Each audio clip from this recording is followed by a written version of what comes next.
सरकारी महकमों में नौकरी भरने के बजाय पिछले 10 सालों में अकेले पीएसयू में ही भारत सरकार के हिस्सों को बेच कर 5 लाख पद बीजेपी ने खत्म कर दिए। ये आरोप कांग्रेस का है। डी इन्वेस्टमेंट उसको कहते हैं, और हमारे समय में नहीं, वो बहुत अच्छा, ये परिभाषा बदल गई आपकी नजर में? नहीं, एक मिनट सर, सुन लीजिए। 5 लाख पद खाली हो गए आपके सरकार में, आरोप है कांग्रेस का।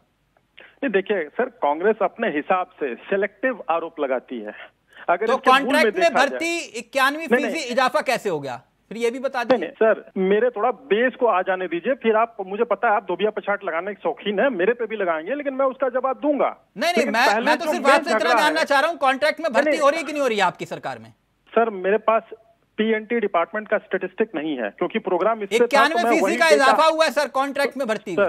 सर, मैं वो जो डेटा जो कार्यक्रम के शुरू में बताया गया था, मैं उसको लेके आया हूं। अगर आप चाहते हैं एग्जैक्ट डेटा, 5 मिनट टाइम दे दीजिए, मैं अभी निकाल के आपको बता दूंगा, और उस पर मैं अपनी सहमति या गैर सहमति भी व्यक्त कर दूंगा। उपाध्याय जी इसका उत्तर देंगे, लेकिन दरअसल ये कह रहे हैं आरएसएस वाला मामला है, आरएसएस के लोगों की एंट्री पिछले दरवाजे से।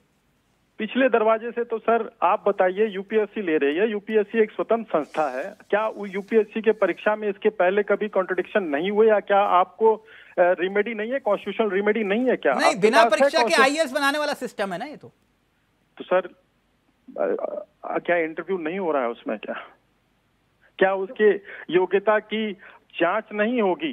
क्योंकि आप कह रहे हो कि भाई आप आरक्षण विरोधी नहीं हो, ठीक, आप ये कह रहे हो कि एससी एसटी पिछड़ों का हम ध्यान रखते हैं, तो उसी से जुड़ा ये आरोप है कि एससी एसटी ओबीसी के 2022-23 तक 1 लाख से ज्यादा पद कम हो गए। तो ये कैसे हुए? सर, ये क्या स्पेसिफिकली आप बता रहे हैं किसी एक सेवा में? सबसे पहले तो इनके आरोपों की जो ये जिस प्रकार के ये आरोप लगाते हैं उस पर थोड़ी सी चर्चा ये आरक्षण वाला मसला है ना। ये पद जो थे वो फिर 1 लाख के आसपास जो पद कम कैसे हो गए 1 लाख से ज्यादा एससी एसटी ओबीसी के?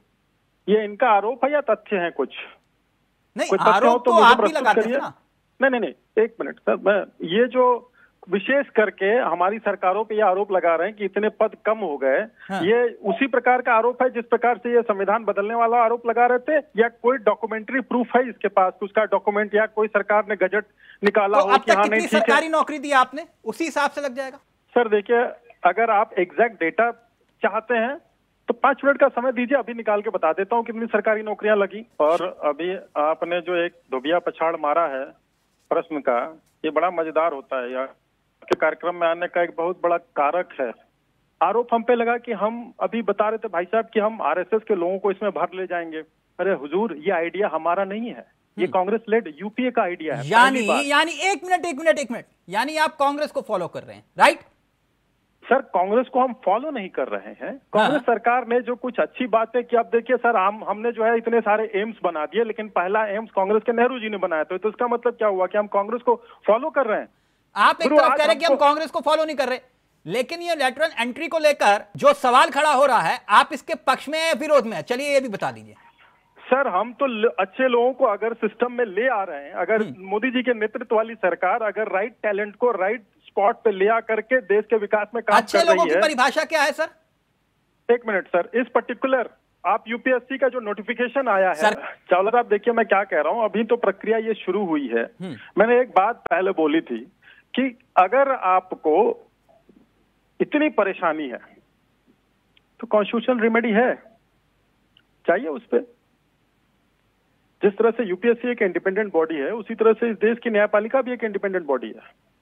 और आप लोग के तो चाहने वाले हैं, मतलब मैं वैसे तो कोर्ट पे मेरा कोई माननीय न्यायालय पे मेरा कोई वो नहीं है कि मैं कटाक्ष करूं, लेकिन बातें सुनी जाती हैं वहां पे, आधी रात को भी बातें सुनी जाती हैं, शाम को भी सुनी